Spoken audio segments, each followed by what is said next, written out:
Hello parent! This time I show you the IKEA children's desk chair, and I will show you unboxing and how I assembled it. This desk chair has a beautifully padded seat and a backrest you can lie on. It is easy for child to change the sitting position by putting their feet on the chair legs and spinning lightly, or rolling the castors of the chair.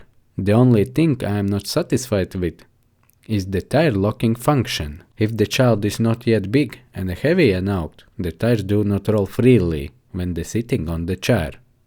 However, in another video I will show you how to remove this lock. Have a nice video, and if you have any questions, feel free to leave a comment below this video.